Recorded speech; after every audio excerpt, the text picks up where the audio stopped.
We all have dreams. Dream home renovations, dream vacations, or sending our kids to their dream colleges.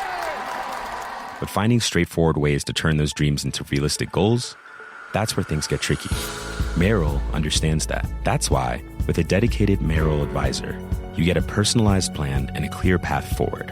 And having the bull at your back helps your whole financial life move with you. So when your plans change, Merrill is with you every step of the way. Go to ml.com/bullish to learn more. Merrill, a Bank of America company. What would you like the power to do? Investing involves risk. Merrill Lynch, Pierce, Fenner & Smith Incorporated, registered broker-dealer, registered investment advisor, member SIPC.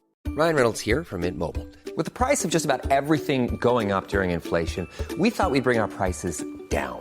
So to help us, we brought in a reverse auctioneer, which is apparently a thing. Mint Mobile Unlimited Premium Wireless. How to get 30, 30, bit to get 30, bit to get 20, 20, 20, bit to get 20, 20, bit to get 15, 15, 15, 15, just $15 a month? Sold! Give it a try at mintmobile.com/switch. $45 up front for 3 months plus taxes and fees. Promo rate for new customers for limited time. Unlimited more than 40 gigabytes per month. Slows full terms at mintmobile.com. Hello, welcome to this. It is the Eggonomics Podcast, the podcast about business and rugby. I'm JB, and today's podcast, as always, is brought to you by Beardmore & Co. Independent Financial Advisors. Yes, that is me, because the name probably gives it away. Pensions, investments, financial planning, all of that good stuff. If you want to find more, find me on LinkedIn, or indeed, go and visit the website, Beardmore & Co. Independent Financial Advisors. I'll be now joined by Mark. Now, if you've never listened to this podcast before, you'll know Mark is currently involved with the Fiji Drua team. Previously, he's been at Harlequins and done all sorts of exciting things in between. So, Mark, how are you? I'm good, yes, in the UK for a little while before returning to the South Pacific. So, yeah, so good. You just told me before we came on you got 2 months off now. Is that just 2 months in the UK, or is it 2 months off? No. Not off, I had in 2 the months UK. in the UK. Yes, that's what I meant. After this podcast, I will be starting my night's work on Fiji time for a few hours. So, is that right? Let's not give everyone the wrong impression, you know? It doesn't stop then? No. So what things are on your agenda for this evening? This evening, I've got a meeting, Zoom meeting with the new CEO of Super Rugby Pacific. Mm-hmm. I've got a meeting with 2 of my staff to talk about the launching of our new 16 to 18 academy on the island. Oh, that's exciting. I've got something else that I've just slipped my mind, but I'll look it up once we've finished. But you already have an academy on the island, yeah? No. Oh, you don't? No. It starts. Well, we've done the first round of scouting, and we've done and we're about to do the combine, and then we'll select 30 boys for the first year under 16 group, and then we'll fill in the under 17s and 18s next year. How exciting! That sounds very exciting. So, how has that all been funded? We're funding it from our own sort of. It's like everything else at the Drua. You know, we don't have a sugar daddy as such. Mm-hmm. We generate money and we spend it, and we hopefully keep enough to finance the cash flow. So, what do you think of the proposal that I've often floated, which is rugby clubs should have no academies? They should just be senior teams, cut all the costs, run as slim as possible, and see what happens.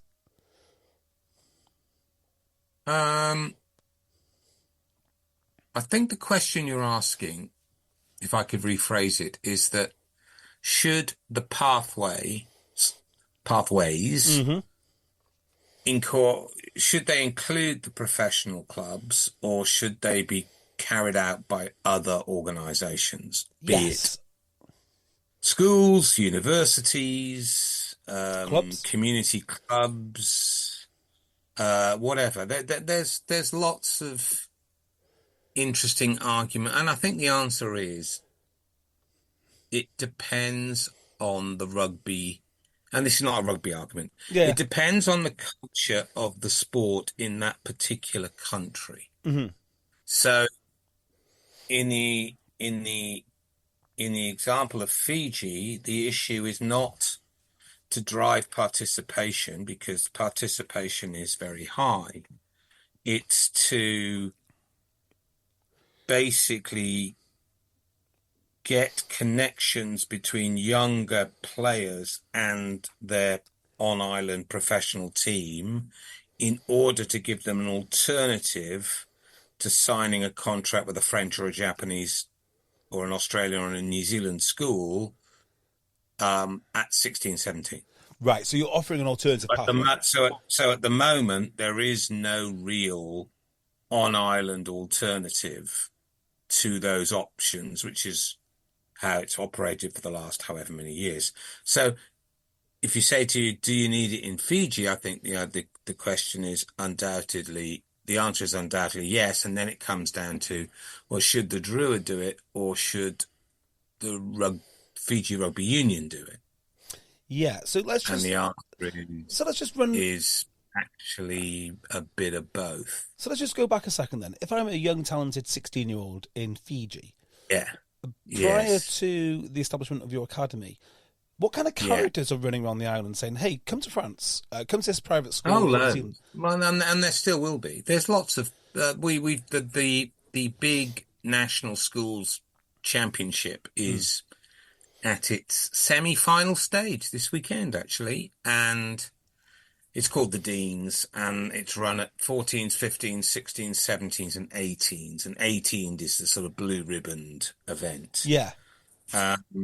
And so they play in 3 zones, and you sort of qualify out of your geographic zone, so the South Zone, the East Zone, the West Zone.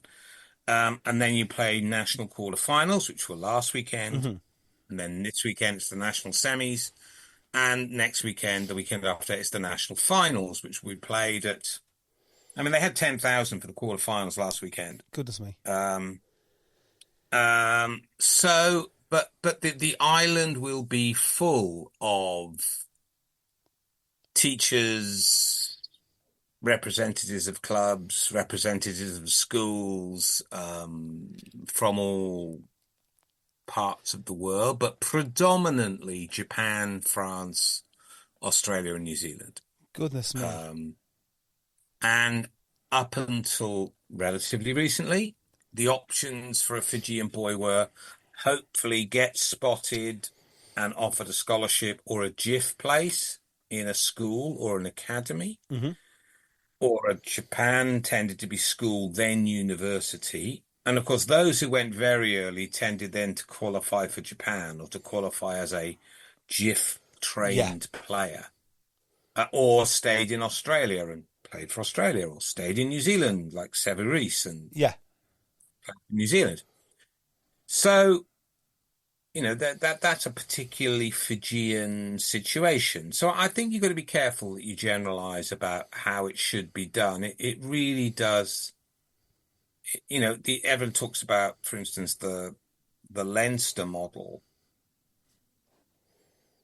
Could you replicate that? Well, you'd need a very highly concentrated, geographically concentrated group of private schools that were particularly interested in rugby union. Yeah. Well, there's not many cities that can do that. Now, there are some. Yep. Of course, there are some. But, for example, it'll never happen it could not happen in Wales, for example. Wales has, I think at the last count, only got 4 private schools in the whole country. I may be slightly under egging that. It certainly only used to have 3 when I was growing up. 3? No. So, you've got Rydal and St David's. No, I'm sorry, I forgot about North Wales. So, yeah, of course. Yeah, classic. Classic. Sorry, 4. 4 in the Wales that matters. You can't run a Leinster/Dublin type model in that environment. You just can't. You can't run it in France because they don't play rugby at school in France. So it's the question is really simply an introduction to say, okay, given the situation in a particular country, and given the culture and the current facilities and where the pitches are and the coaches and the players, what's the best pathway system? Yes. And that applies to all sports. I mean, we're just coming off the back of the Olympics, which might be a good segue, I understand. But yes, right. But every sport is looking for pathways. Is just a code in some ways for how do we transition from participation to elite performance. Yeah, I completely agree. What are the structures and the processes and the competitions and the staffing and the facilities and the organization that we need as a sport to put together to maximize our chances of success at a senior level? And it varies between sport to sport. It varies between team sports to individual sports. And it varies from, unsurprisingly, from country to country, even from region to region. So I've just got two further questions for you then on this, and they're not small questions, but nevertheless. Steve Diamond once told me, I don't know if it ever came to anything, it probably didn't because his tenure at Sale ended shortly afterwards. But he was so excited about the academy because he was talking about, look, we've got all this natural resource, we've got all these players available, we've got Sale Sharks in the middle of it. Obviously, Leeds had folded. Not folded, but their academy was no longer in existence, so they're getting those boys over. And, of course, all of the rugby league lads. So Sale have got this vast wealth of talent. He's like, yeah, we're going to develop these guys and sell them. Of course, that didn't come to anything. But that could be something which applies to you because you do have access to so much talent. Would you be ever interested in doing something like creating a market for the players that you develop? No. On what basis? No, on the basis we want to win the thing. Yeah, but I mean, if it was to do something like raise the funds so you do win it in different ways, it's different ways to skin a cat, right? Yeah, I think there are other ways to generate revenue without having to sell the family silver. Reduce the time you have your best talent available. Yeah. Okay. So, everyone comes off this side. There is no, even in Fiji, in fact, I wrote a note to some of my coaches about this only last week. It is a myth to think there is an inexhaustible supply of talent on the island. It's simply not true. Okay. It's good, but it's not inexhaustible. No supply of anything isn't inexhaustible. Everything's finite. And, no country in the world can be relaxed at allowing talent such as Joe Rothotoko, for example, going back a bit, Sevu Reece, might even say Rob Valentini, but you've got to be a little bit careful because do you draw the line of, do you say it's about Fijian heritage or do you say it's about players who were raised on the island? And again, it's grey. The Joe Rothotoko left Fiji at 5. Oh, right. Nothing to do with rugby. Yeah. Right? There's lots of players who have Fijian heritage who are qualified for Fiji who've never lived in Fiji. Yeah. Yeah. Okay. So it's a bit like saying, is Maro Itoje English? Well, of course he is.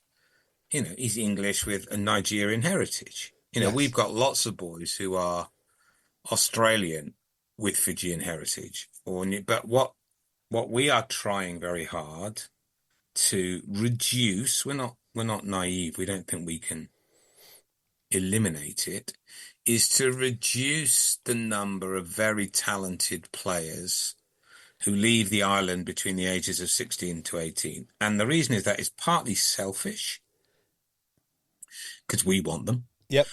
And partly, it must be said, the track record of a lot of boys who go is pretty patchy. And I don't mean that from a rugby sense. I mean from a sort of welfare sense. Yes. So, Dan Leo you're talks about this extensively. you're taking a boy of 16, 17, taking him the other side of the world into a country where he doesn't speak the language, it's very difficult. Yes. So, that we all hear about the success stories. We don't hear so much about the many, many, many more where it doesn't work. Yeah. I said before, actually, like Dan Leo speaks about this extensively. I think we know a fair few of those stories, if even just from UK club rugby. The other thing I was going to ask as well, and I understand if you're a bit cagey about this, because I guess you're going to have to nail your colours to the mast somewhat. But what for you as a CEO would be a acceptable rate of players graduating from the academy into the first team for you to say, yeah, this is money well spent. I've justified this spend.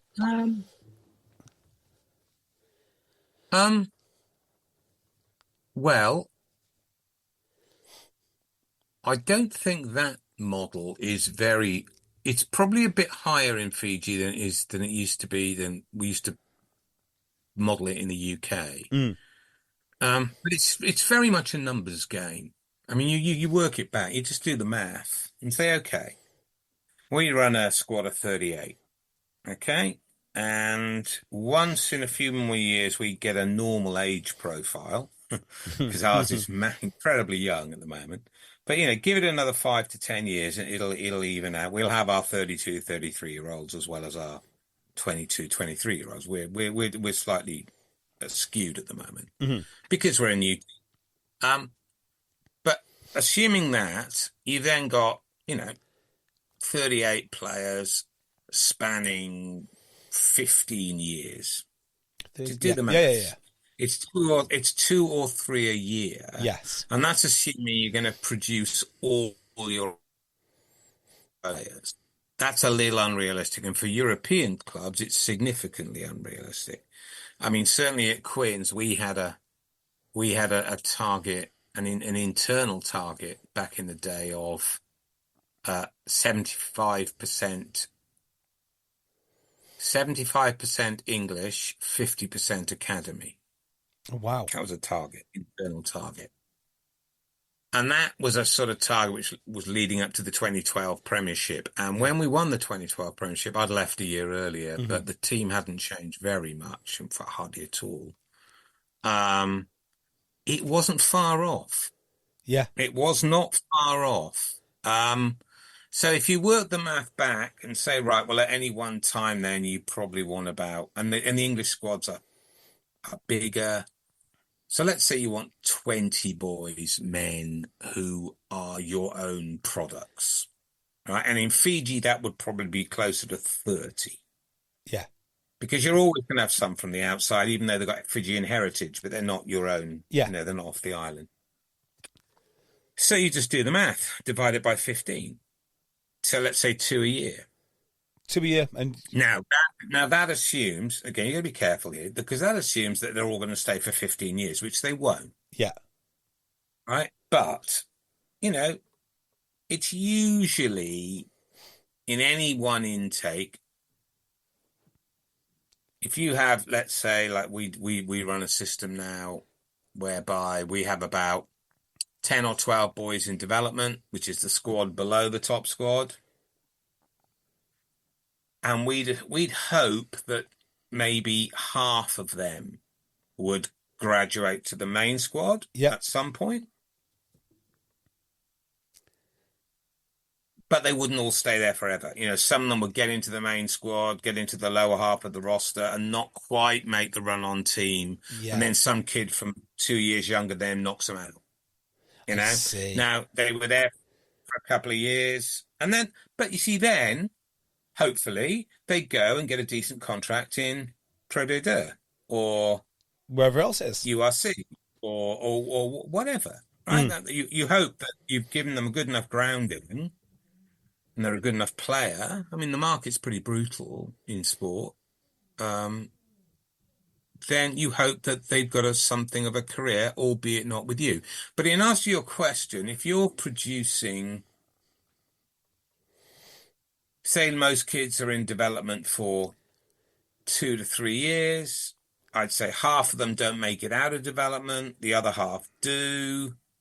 It's not 6 in a single year, it's maybe about 3 a year. Yeah. And of that, maybe 2 make it to nail down a starting spot in the first team. Do you ever think that? So I often think this, and I'm not sure if I'm right on it, but I always think, you start off with an academy, and then you've added some coaches, and some of these clubs really do rate their academies very highly. So then you have a couple more coaches, then you've built, specialised facilities for them, then you've got to add in the cost of education, and before you know it, it's a lot of money to develop 2 players a year, which you could buy from someone else.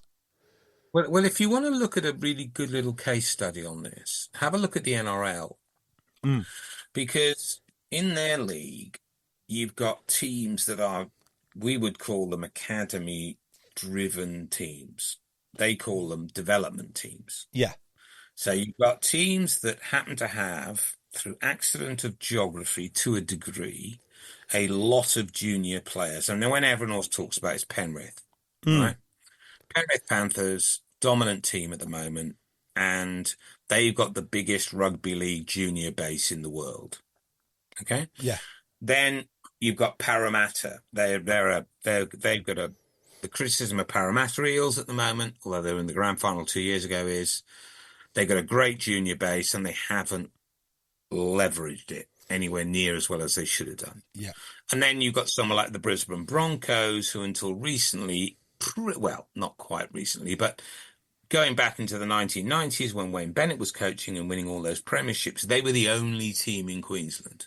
Yeah. So they used to recruit from the whole state. I mean, it was ridiculous advantage. And then you've got other clubs like Melbourne and the Roosters who've got virtually very few juniors. Very, very few juniors.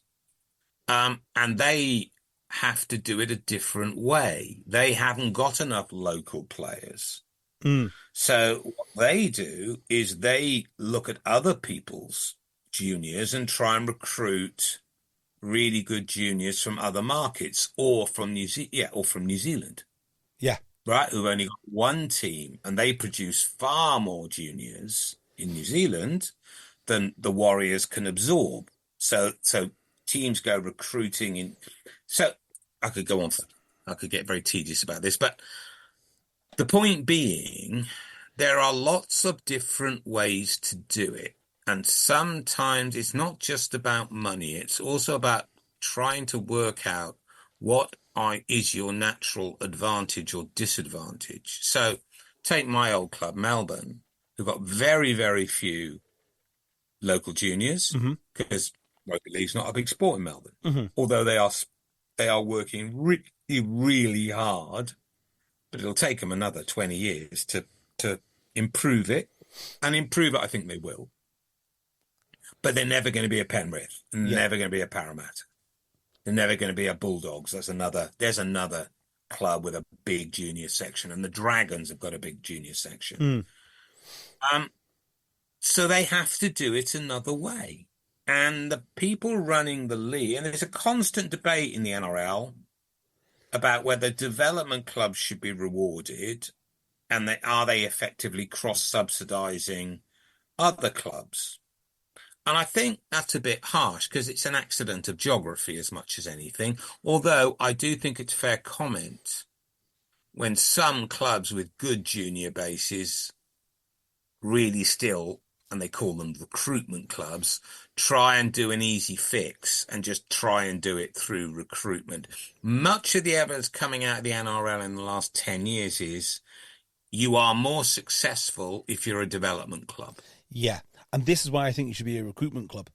Because if everyone is successful doing development, the chances of you being as good as them... Well, not everyone is, because they can't be. By definition, that's what I mean. Not everyone can be a development club. So it's unlikely you're going to be the best development club. So therefore, try and do something different. There again, recruitment club, people have already done it.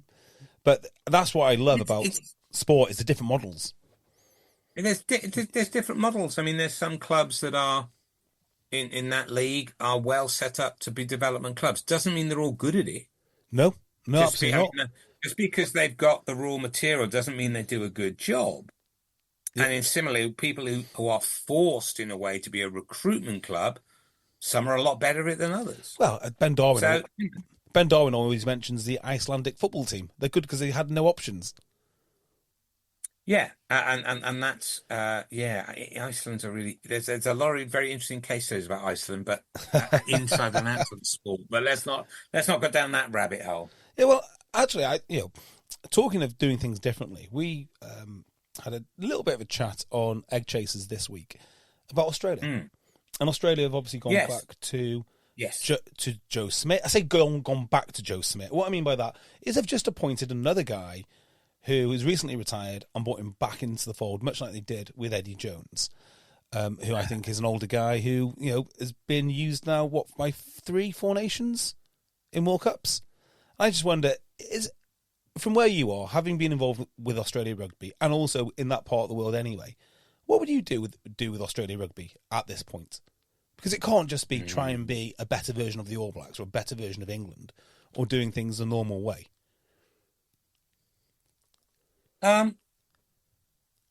Gosh, what to do with Australia? Now there is a puzzle. I think it matters. I'm not saying it doesn't matter at all, but it matters a little who the coach is. Yes. The problems with Australian rugby are of long standing. In fact, I did hear that episode, and I did smile when Tim said, I think he said, "Oh well, Australia, they've always been a powerhouse." I'm thinking, oh no, they haven't. They simply haven't. That's simply untrue. Well, were they rubbish in the 70s? But they've probably always been a powerhouse in his living memory. I think that's fair. Yeah, I think that's probably right.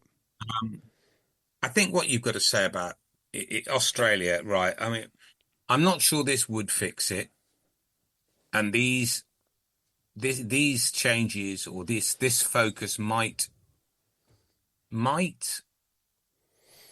come under the category of necessary but not sufficient. But I would. You can't do it top down. That's the first thing I'd say. Yes. Okay? If you are looking for a magic bullet, usually in form of the coach, you've got little or no chance. You might. It's a paradox. That's not to say the coach isn't important. The coach and the coaching team are very important. But if you've got fundamental structural weaknesses, they will simply paper at best. They will paper over the cracks for a while. Well, and I would say Exhibit A, Wales. I was about to talk about Wales. Yeah. So let's just Wales. Hold on. Well, Wales. let me just finish. Let me just finish Australia, because I do think there are some quite interesting similarities between and some key differences too. If I could pick on 3 things for Australian rugby, I think I'd do these 3 things if that's at all possible. First of all, and we've already touched on this in this episode, I'd try and fix their pathways. Their pathways have been pretty ordinary for quite a long time. Mm-hmm.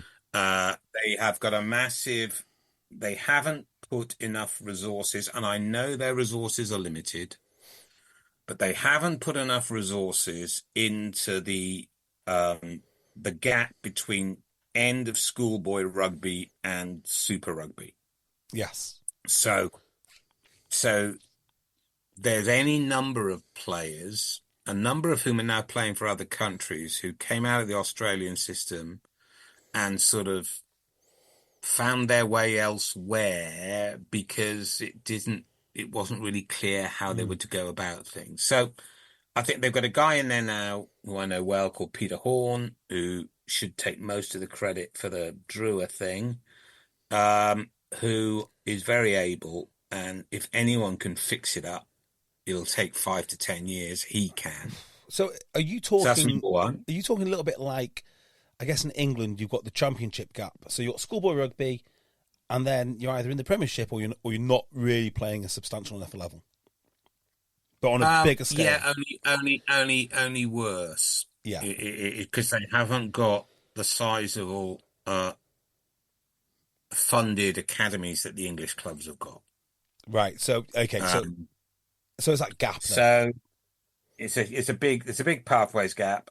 And secondly, they need to centralize their governance, which there are some signs that might be happening too, but they have been absolutely they've suffered significantly through the federal nature of their country and their union for a long while. So it's been incredibly hard to get any kind of. Well, I'll contrast with another country again. You compare how the Irish provinces cooperate and will operate almost as a single entity, and the way that the Australian states have operated, and it's chalk and cheese. So are you referring to the fact that the IRFU are all powerful at the top of that structure, as opposed to what Australia have? I wouldn't say they're all powerful.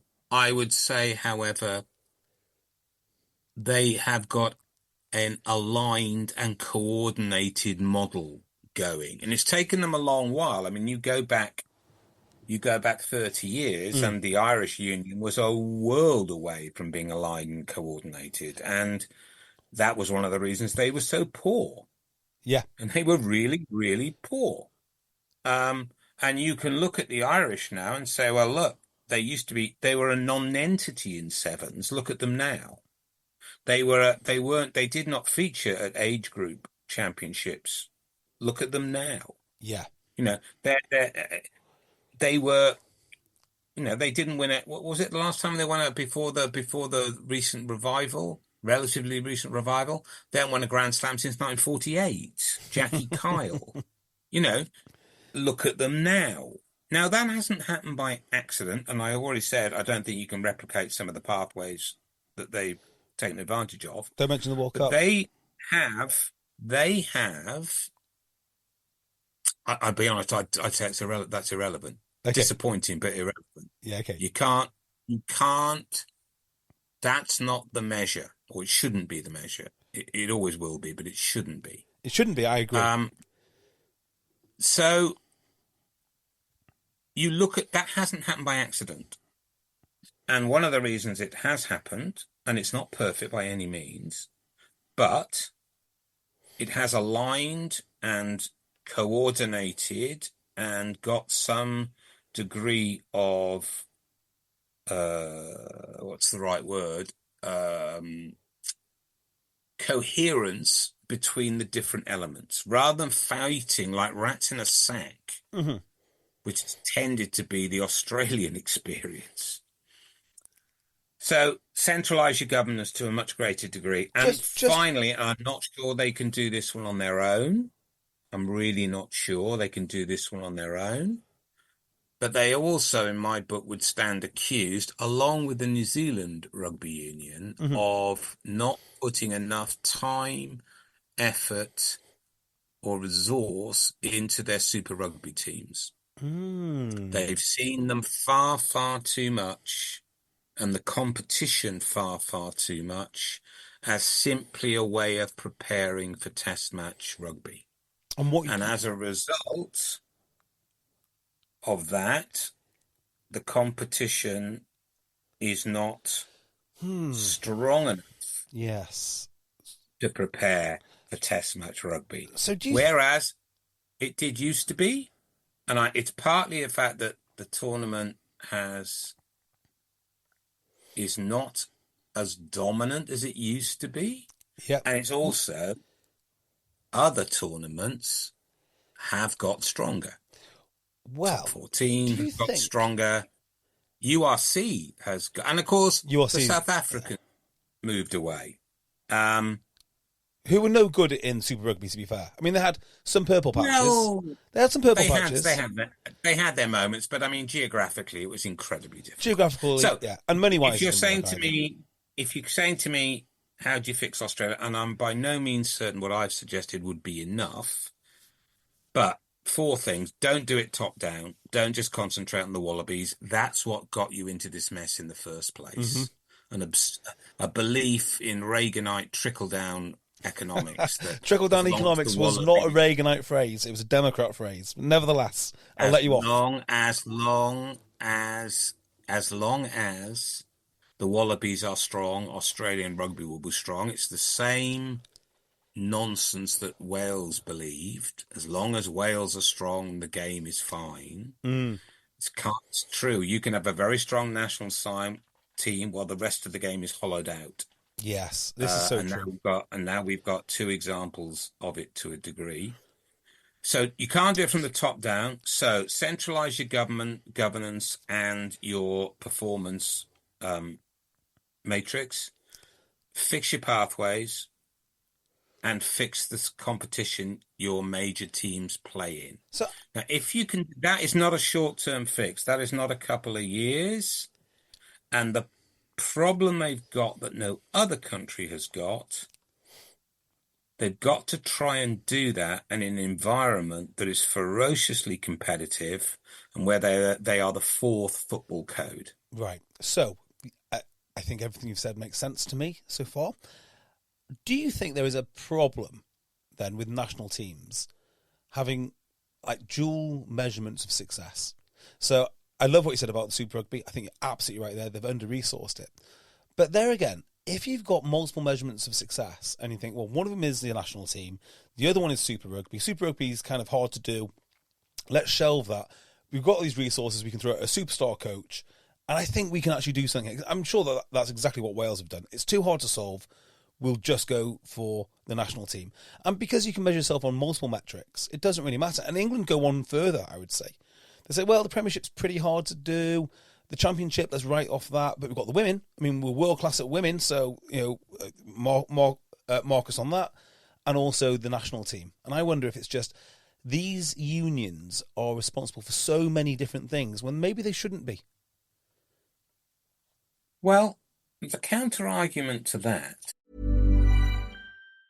Hi, this is Jonathan Fields, host of The Good Life Project, where each week I talk to listeners about investing in their future by increasing their own vitality. But when it comes to those financial goals, whether it be saving for a home renovation, growing your child's college fund, or travel, life can make it difficult to stay the course. By working with a dedicated Merrill advisor, you get a personalized plan and a clear path forward. Having the bull at your back helps your whole financial life move with you. So when your plans change, Merrill's with you every step of the way. Go to ml.com/bullish to learn more. Merrill, a Bank of America company. What would you like the power to do? Investing involves risk. Merrill Lynch, Pierce, Fenner & Smith Incorporated, registered broker-dealer, registered investment advisor, member SIPC. They say opposites attract. That's why the Sleep Number Smart Bed is the best bed for couples. You like a bed that feels firm, but they want soft? Sleep Number does that. You want to sleep cooler while they like to feel warm? Sleep Number does that too. J.D. Power ranks Sleep Number number 1 in customer satisfaction with mattresses purchased in-store. And now, during Sleep Number's biggest sale of the year, save 50% on the Sleep Number Limited Edition Smart Bed, plus special financing for a limited time. For J.D. Power 2023 award information, visit jdpower.com/awards. Only at a Sleep Number store or sleepnumber.com. See store for details. Is that there are some unions around the world who seem to be getting better at hitting more of their metrics. So Ireland, I've already out. France is another really good example. France used to be nowhere at age group, nowhere at sevens, and pretty flaky in quite a number of their other national teams. You look on, you go through, it's interesting, NZR talk about the teams in black, which I love as a marketing phrase. I think is great. Okay, yeah. They talk about the 6 teams in black, right? So that's the All Blacks. Yeah. Now, I'm going to get this wrong, so apologies before I start. I'm just thinking if I can name It's something like the All Blacks, the men's sevens, the women's sevens, the Black Ferns. I think it might be the Maori All Blacks, and I may be Junior All Blacks. I think New Zealand A or whatever they call it, something like that. Anyway, now I'd add the 20s to that. By the way, I think the 20s is getting increasingly important for any country if you are It's one of the things we're so disappointed we've fallen out of the top tier this year, which is we had a weak age group and came 12th, got beaten by Spain, having the year before with a strong age group, got our highest ever ranking in 9th. But I'd say team that, but there are some unions who, France, Ireland, New Zealand, are pretty consistent across all those teams, right? Yeah, they'll have a bad year here or a bad year there in one or other of them. But so I don't think the evidence is overwhelming that says they're trying to do too much. Yeah. I do accept, and I think, to be fair, they do prioritize. And I think it's fair to say that, the men's 15-a-side game for most unions has the most resources and has the highest profile and generates the most money. Yes, quite. So, and interest. There's that. But no, I think it's like, look, there have been some world-class companies over the years, global companies who are absolutely enormous and have been terrifically well run for a period of time, right? And I don't think it should be beyond the wit of people that if you're running a major union, I think it's slightly different if you're running a smaller union. I think you might have to prioritize. But if you're running one of the major unions, I do not think it is unreasonable to expect them to be pretty decent over a period of time across those 6 or 7 metrics. However, that's not the only metrics they've got, is it? They've also have a duty to grow participation and the community game and facilities and all the rest. Community engagement, accessibility. Again, this is no different from large companies, and they're not that big. So I don't think there's somehow, it's all too complicated, let's just break it up and do a Schumpeter creative destruction thing. But hang on, you wouldn't be any better at your job if not only did you have Fiji Drua to look after, but also the Fiji national team and possibly a tournament on top of that. I do think it's important that you have specialists in specialist roles. I love the Premiership, and if it was just well run, which is a completely different conversation for another time, that would be a great example of the Premiership looks after the Premiership, the clubs look after the clubs, and the RFU look after something else. So the RFU have no responsibility. I've heard that argument many times, and actually it would be interesting. We had this conversation.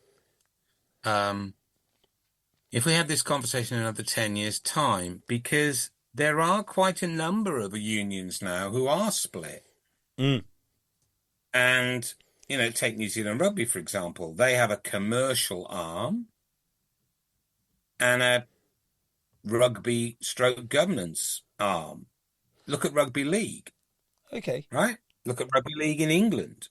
Now the whole idea of IMG stroke Endeavour coming in, and we're going to create RL Co. and this was going to bring a whole new surge of commercial nous, and it was going to make a really significant. Well, so far, I think the jury's out. So it sounds great, and private equity love it. Well, I don't ever want private equity involved in any form of rugby. Love it. Unless they're a shirt sponsor, that they're not getting involved as far as I'm concerned. So I'm not. As I say, we started. This was all about Australia, isn't it? But Wales. We said Wales is similar. There are differences. I mean, Wales rugby is culturally a much bigger sport than it is in Australia. But Wales has only got 3.5 million people, and Australia's got 27 million people. So it's a much bigger market. I tell you another massive difference for Wales too. Massive difference is that the feeling. How close they are. Well, no, it's the feeling of pride of the national team, or towards the national team in North Wales, is incredibly strong. Incredibly strong. But they could not care less about the regions. They just, as far as they're concerned, they don't exist. I mean, there's a little bit of RGC following, but there's just no interest in that at all. No, well, and there, to a degree, it's only 500,000 people. There's not a big enough settlement to base a regional stroke club team in. Therefore, does it really matter? And it's so sparsely populated too. And some people in Wales get very cross about that and say you're ignoring, but you simply look at the logistics of North Wales, and it's incredible. Well, it's virtually impossible. But I guess my point is, if you're the union, the way that you engage and you serve those people in the north is through the national team. It's not the Ospreys, it's not the Dragons, it's not the Scarlets. No. I think that's fair. I think that's fair enough. I think I would agree with that. I think they've tried a bit with base in the 20s at Colwyn Bay and all the rest of it. But Wales's big difference to Australia is A, it's culturally more important. But it's three big differences. But B, it's a much smaller country. And we talked about this before with a poor country by European standards, with very, very few corporates. Mm-hmm. And thirdly, and this should be an advantage, much more concentrated, 80 miles. Now, there is a country, and again, rats in a sack spring to mind for the last 20 years. There is a country that should be completely aligned. Yeah. They're only 80 miles from one end to the other. You can live anywhere in the South Wales M4 corridor and play for any of the teams. Right? So true. It should be the easiest country in world rugby to coordinate and get everybody on the same page. You talk to people, it was interesting, we were in San Diego for the Fiji All Blacks game, and talking to a lot of the people from the MLR and USA Rugby and World Rugby and all the rest of it. And so, what's your biggest problem?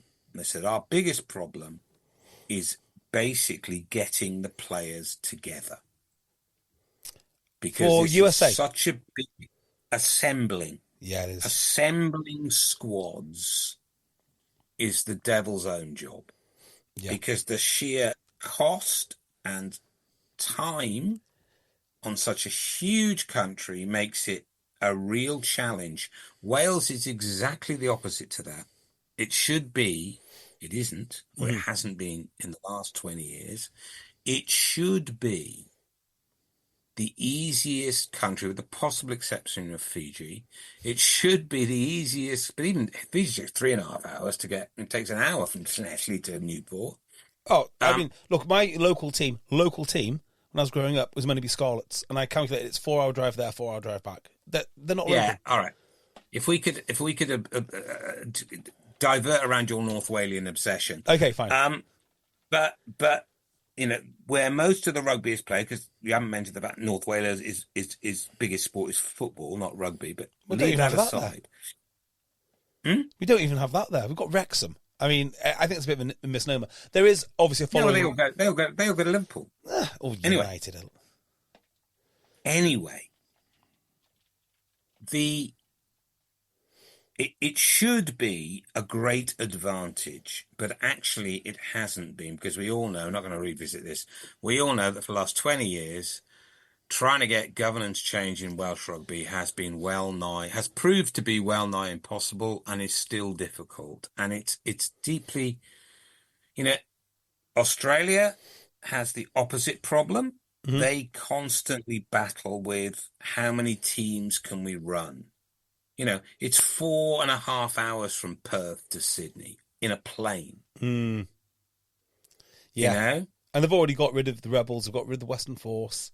Actually, no, Force are back in, but yeah, I mean, the whole question then is, so distance is a real issue for Australian rugby, and the other difference is, of course, there's quite a lot of evidence around the world, and this is not a rugby point now. It's a general sports point, that what people really like are domestic competitions. I agree with that. Completely agree with it. And you look at the Australian sports market, it's dominated by two sports that don't really get played anywhere else on any great scale. No. I apologise to New Zealand, Papua New Guinea and the north of England to a degree, but, You see my point? Yes, I do. And AFL certainly is not played anywhere else, although Gaelic is quite similar. In fact, the closest thing to and here again, you've got to admire the Irish. The closest sporting structure to Australia with its multiplicity of football codes is Ireland, but with only 6 million people. But so they've got football, still the biggest sport in Ireland, participation and following. Gaelic, rugby union, and I know it's not really a football code, but I'm going to throw in hurling as another winter team sport. Team sport, yeah, fine. Okay? And certainly competes for players and competes for crowds and all the rest of it. Now, there's only one other country in the world, but you look at that, and Gaelic's incredibly popular domestic comp. Hurling's pretty popular domestic comp. Football's really popular. They just follow English football, or Scottish football, to be fair, as well. Yes, they do. Look at America. Most of their biggest leagues in the world, but they're very, very domestic focused. I know the NFL has got an expansion program. I know the NBA has as well. But the vast majority, their model is, we're going to build these great leagues. We've got 330 million people. We don't need anybody else. And we're going to get people from other countries to watch our games. Yeah, no, I completely agree with that. And you mentioned the development leagues in the NBA, NFL. Have they ever been successful? They have not made any inroads, really. What were they? You mean the development leagues outside of the States? Yeah. Or the development leagues within the States? Development leagues outside the States. Oh, right, okay. So, the Barcelona Dragons or whoever they were. So what? Well, I mean, it got a bit of play in Germany of all the European countries. And I think actually, to really hammer home your point, just look at the success of lower league football. I mean, that's the ultimate domestic competition. Small towns playing each other with massive crowds. Yeah. So my point is that I suppose what we're saying is, how do you fix Australia? You could have said, how do you fix Wales? The overall point is, you can't just copy another country. Well, this is where we started this discussion. You can't just copy another country, because it almost certainly won't work. You've got to try and find a way that works with the warp and the weft of the rugby culture in the country. And sometimes, and you've got to be economically realistic. But it can be done. I think I've mentioned this one before. You look at the way that Italy have really improved their pathways. And really improved their age group teams, and have started to get better results with their national team. Why has that happened? Well, that happened because I've said this before, because a couple of guys went in the middle of the last decade and completely uprooted their pathway system. Yeah. And so it can be done. And I would say both Wales and Australia have got to fix up their pathways. They really do. And if they don't do that in the next 5 to 10 years, I don't see anything significant changing consistently. Yeah, I think consistently. Right. Sometimes it's easy to go into full doom and gloom mode, like I often do. But yeah, I think the overall thing would be they don't change. They are just kind of the bottom of tier one. I don't think they'll ever sink below that. They'll just be the bottom of tier one forever and a day. Well, that's pretty depressing, isn't it, for two proud rugby nations? Yeah, they'll get a handful of wins here and there. Yeah, I'm not. Although I think they're both difficult, I'm not possibly as pessimistic as that. I think there's quite a bit of evidence around the world that even if your participation base isn't massive, if you can get your elite player development systems working well, and without them costing you an arm and a leg, I think you can turn it around. What I don't think helps, or what I don't think is likely to work, I should say, is don't change anything. Let's just get the right coach. Yes. I just cannot see. And let's get the coach to play a different style, and let's go back to the Australian DNA. Well, the game's changed. Well, and also just on that, something which you were absolutely 100% correct on, is the worst measure of a team is World Cup performance. And when you've got CEOs who will say, I mean, that's what they care about. Look at Australia and England and Wales all rolled the dice on the World Cup. They spent money like it was no tomorrow because of the World Cup. And I think it's incredibly unhealthy. Incredibly unhealthy. Well, I mean, I do understand why people do it. I do as well. I've said for a long time that I love the World Cup. I love the last one in France. But I do think it's toxic. I think we're kidding. I think we've persuaded ourselves, or a lot of people have persuaded themselves, maybe, that you somehow need a 4-year prep into a World Cup. Yes. And everything.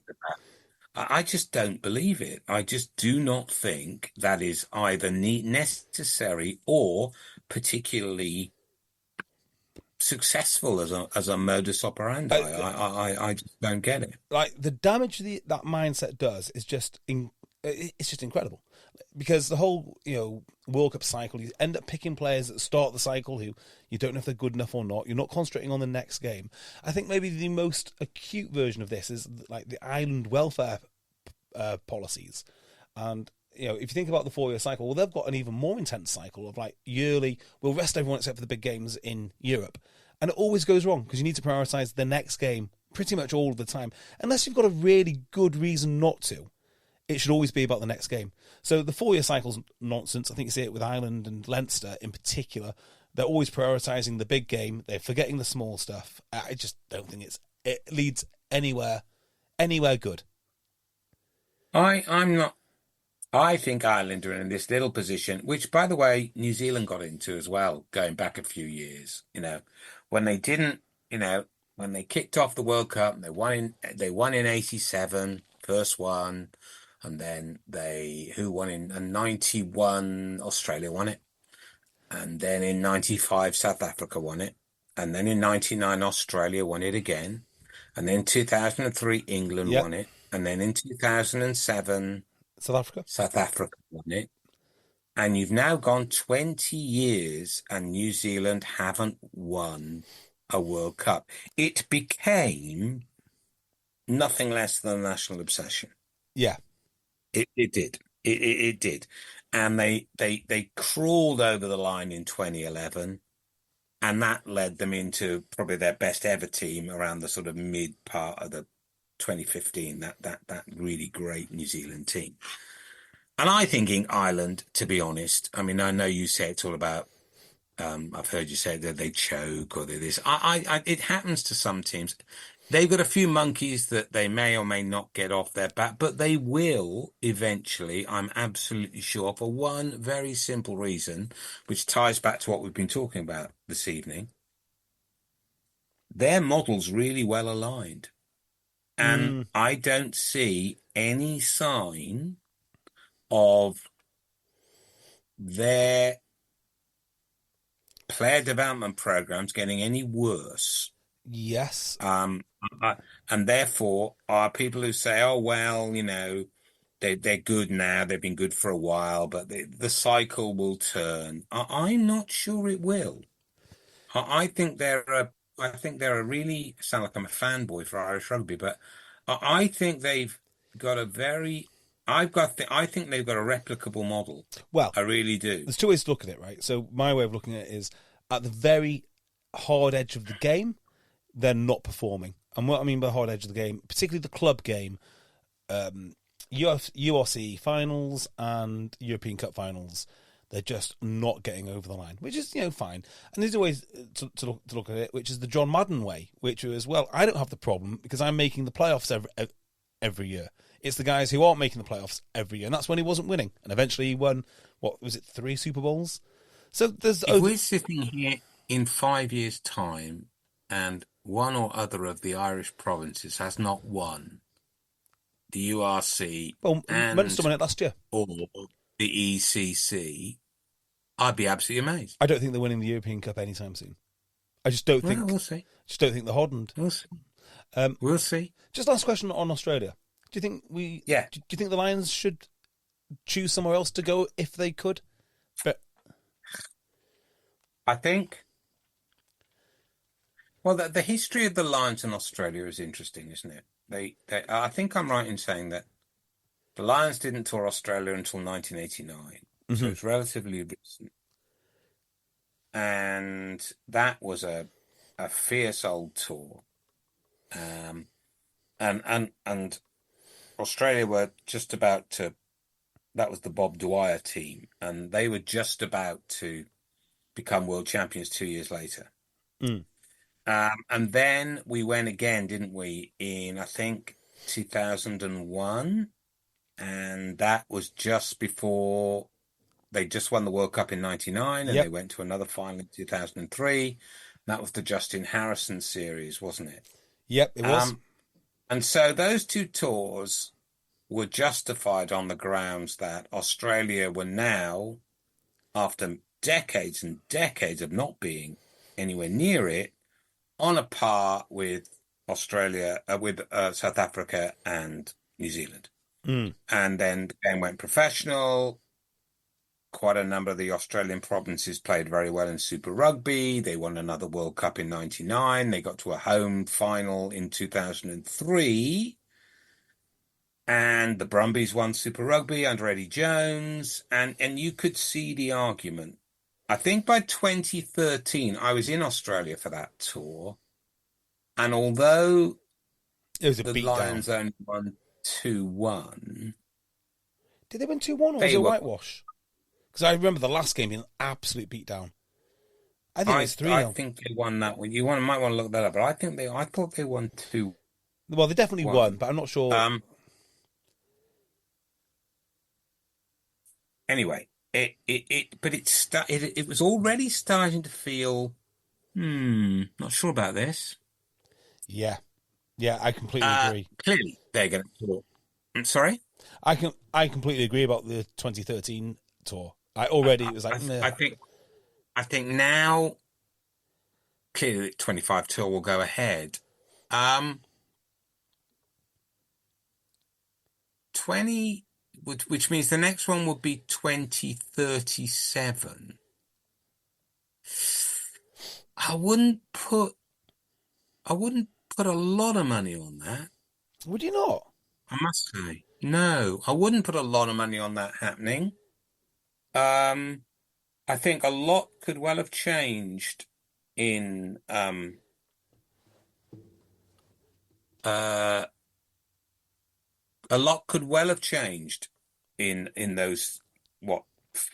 13 years. Yeah. Well, I've just checked, Mark, and the second test in 2013 was won by Australia 16-15. Was it in Melbourne? No, let me double check that. I can't remember. I might have been at that game. No, I wasn't. No, I went. That was at, I went to 2 of those, I think. Yeah, they won the first test 23-21. Then the second test they lost to Australia 16-15, and the third test was an absolute beatdown, if I remember. Yeah, I was at that game. 41-16. In Sydney. Yeah, it was.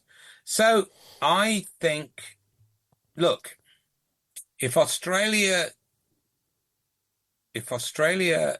in the next 10 years are consistently out of the top 10 in the world, I think it'll be very hard for them to justify the continuation of a Lions tour. I completely agree. So would you send the Lions to Argentina? Because I know that I would. Well, yeah, I'm a maverick in these things. I'm not I love the Lions, but they are a bit of an anomaly, and they don't have to screw up the rest of the calendar. Yeah, I tend to agree with that too, actually. Like, if I could get rid of them, I might do that.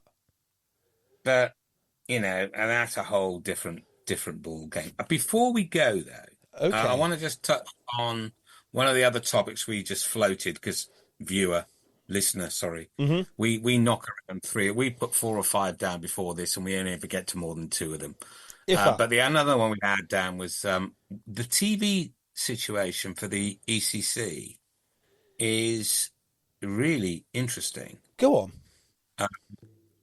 And I'm not an expert on this, although I'm hearing some stuff. But we still haven't got an announcement, as far as I'm aware. No, I don't think, have we? And we're going to make it look pretty stupid if there's been one and we've missed it. Well, but I don't. Tim Cock is my point man on this, and as of Sunday, Tim was not aware of any announcement. No, and the rumours going around that it's going to go to Premier Sport. Right. That doesn't work well with subscriptions. Well, let me just talk you through this. Maybe I can sort of see some logic in this. Mm-hmm. I'm not saying it's a good thing, but I can see some logic. So Premier Sport have already got the URC. Yep. And they've got the top 14 rights for Ireland and the UK. Yep. And it sounds like they've made a bid for the European Champions Cup. So I can see from Premier Sports' point of view a sort of a narrative that says we're the home of European club provincial rugby. Yes. You've got 2 of the 3 top leagues, and you got the only one you haven't got is the Premiership. Right? Mm-hmm. So I can see it from their point of view. TNT, of course, stroke Discovery, stroke BT, whatever, who have got the autumn internationals. Yes. Now, that's a big play for them. That's huge, actually. Big play. 21 games, and they are clearly positioning themselves for the Nations Cup. I wonder if this isn't the fact that they can afford the autumn internationals. They're putting a war chest aside for the Nations Cup, which will be in obviously July and November. They're already paying for the Premiership. They just haven't got enough money left. Yeah, quite possibly. Because and if you like, they're sort of positioning themselves as a sort of international rugby station. Well, do you know why BT Because they can't really go for the Six Nations because it's still sort of quasi-listed. Yeah. So go for the July with the 12 teams. Go for the November and put the Premiership around it. I can see. Yeah, I can sort of see. I mean, I don't know if this is true. It's just what I'm hearing. That if you like, the rugby, the European rugby products seem to be coalescing around Premier Sport on the one hand, on the club side, and TNT going for the second largest market. You can't get France. Canal Plus got that completely locked up. Mm. So get the English market, much bigger market, higher viewing figures. Sorry, higher number of subscribers. Get the international games. You ain't got any money left for the Europe. Yeah, I think that, because otherwise, why would they let it go? It's not like they're getting out of rugby. It's interesting though, isn't it? So I get what you're saying about they have a war chest for certain things. You'd think they'd have a war chest because it'd pay them back. So you'd think that when the European Champions Cup is available, that in of itself, you want that because that's what drives your subscribers. But they're obviously not thinking that way. But it's opportunity cost, isn't it? Yeah. We'd all like more than we can afford. You can't put the risk of the... I think from a rugby point of view, I think the interesting thing there is that TNT, I'm told, have an audience, a potential audience of people that's around about 9 million. Mm-hmm. And Premier Sport have got about 1 million. Really? That's tiny. Why is that so small? Well, it's a subscription channel. It's a challenger brand in terms of stuff. No, those numbers may be off. I mean, I wouldn't go on a witness stand and swear to them. interesting To tidbit. the best of my knowledge, put it that way. Just a little interesting tidbit. You know why BT Sport were never interested in international rights, whereas Sky were? No. So the thought at BT Sport, ever since they got into rugby, now obviously they're TNT or whatever they are, was that if you are an England fan, you will go to the pub or you'll go to your local club to watch the game, so you're not going to drive subscribers. They always thought that subscribers to Premiership would be stronger because club fans will watch it week in, week out, and they can't watch it in the pub, and the clubs hardly ever have the game on a Saturday afternoon. Possibly. Yeah. I mean, look, it's a very specialist area. One I've a working knowledge of, but I'd always bring in an expert whenever I'm involved with any of this.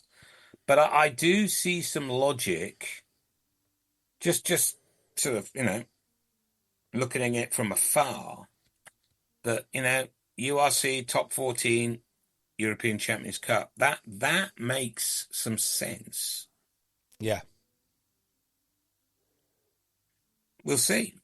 Otherwise, I'm at a little bit of a loss to see why TNT wouldn't carry on with the ECC. It fits in with the Premiership well. It does. It fits around the autumn internationals.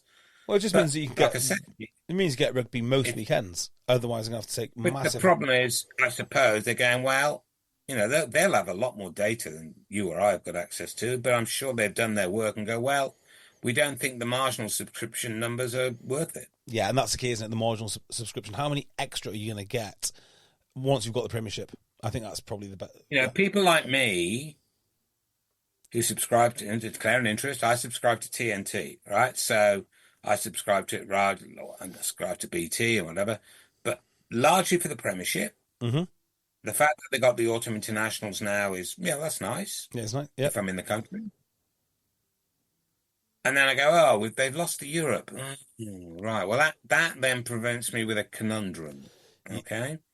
Well, I mean, the running joke on the podcast is I've been spending £100 a year now for the top 14, for the URC final, which I only ever watch half of anyway. So my bill for rugby. Don't you watch the top 14? Don't you watch the top 14 on Premier Sport? I have started recently, but historically, all it was is URC, and I would not watch a single scrap of URC. I used to subscribe to them when they were the only UK channel doing the NRL.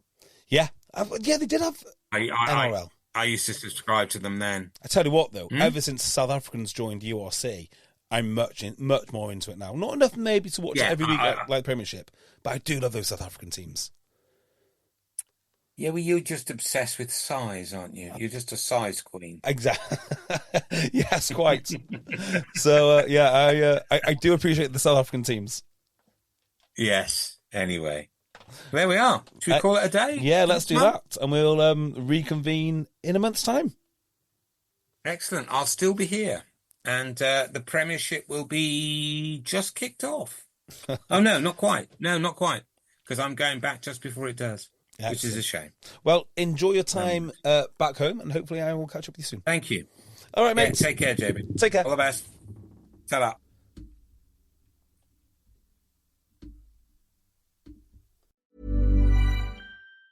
Even on a budget, quality is non-negotiable. That's why Quince is the place to score high-end essentials at 50 to 80% less than similar brands. Get your hands on buttery soft cashmere sweaters from just $60, Italian leather jackets, and so much more. And the best part about Quince, they exclusively partner with factories committed to safe, ethical, and responsible manufacturing. Elevate your style without the elevated price tag with Quince. Go to quince.com/upgrade for free shipping and 365-day returns. Hi, this is Jonathan Fields, host of The Good Life Project, where each week I talk to listeners about investing in their future by increasing their own vitality. But when it comes to those financial goals, whether it be saving for a home renovation, growing your child's college fund, or travel, life can make it difficult to stay the course. By working with a dedicated Merrill advisor, you get a personalized plan and a clear path forward. Having the bull at your back helps your whole financial life move with you. So when your plans change, Merrill's with you every step of the way. Go to ml.com/bullish to learn more. Merrill, a Bank of America company. What would you like the power to do? Investing involves risk. Merrill Lynch, Pierce, Fenner & Smith Incorporated, registered broker-dealer, registered investment advisor, member SIPC.